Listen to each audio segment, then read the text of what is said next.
एक किताब है हिंदी उद्भव विकास और रूप, जो डॉक्टर हरदेव बाहरी की रचना है और यह इलाहाबाद विश्वविद्यालय के भूतपूर्व प्राध्यापक रहे हैं।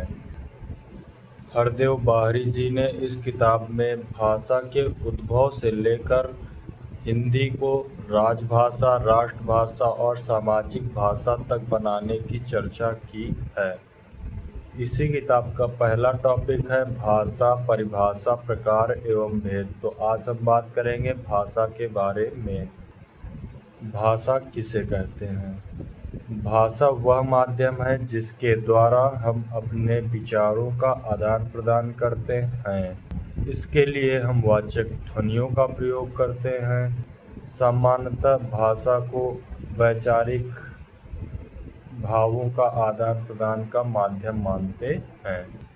यही नहीं, भाषा हमारे अभ्यंतर के निर्माण, सामाजिक सांस्कृतिक पहचान तथा विकास और हमारी अस्मिता को बढ़ाने का माध्यम भी भाषा ही है।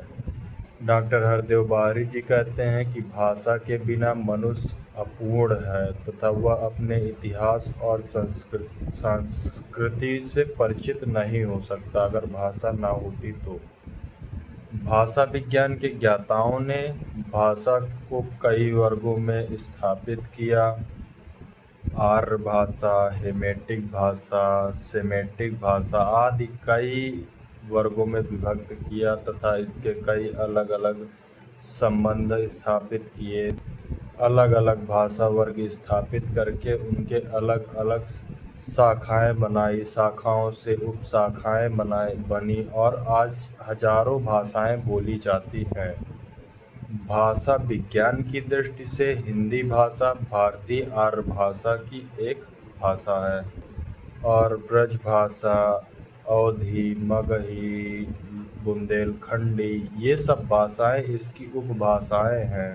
भारतीय भाषा हिंदी का विकास प्राचीन आर्य भाषा से, संस्कृत भाषा संस्कृत से, पाली, पाली से अपभ्रंश, अवहट्ट तथा हिंदी भाषा का विकास होता है। भाषा को लिखित रूप में व्यक्त करने के लिए लिपियों की आवश्यकता होती है। भावों को व्यक्त करने के लिए दो विभिन्न पहलू बताए इन्होंने, मही और लिपि। हरदेव बाहरी कहते हैं कि एक भाषा कई लिपियों में लिखी जा सकती है और दो या दो से अधिक भाषाएं एक लिपि में भी लिखी जा सकती हैं। भाषा को प्राचीन काल से ही परिभाषित करने की कोशिश की जाती रही है और कई लोगों ने इसकी परिभाषाएं भी दी हैं।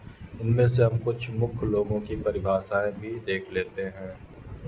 भाषा शब्द संस्कृत की भाष धातु से बना है, जिसका अर्थ है बोलना या कहना।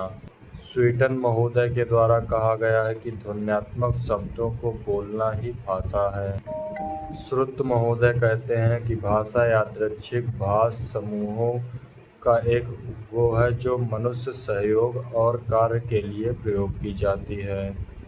भाषा के तीन भेद होते हैं, कथित या मौखिक भाषा, लिखित भाषा, सांकेतिक भाषा। भाषा संरचना में भाषा के चार अंग बताए गए हैं। पहला है ध्वनि, दूसरा है रूप, तीसरा है अंग, वाक्य और अर्थ इत्यादि। आगे का कल।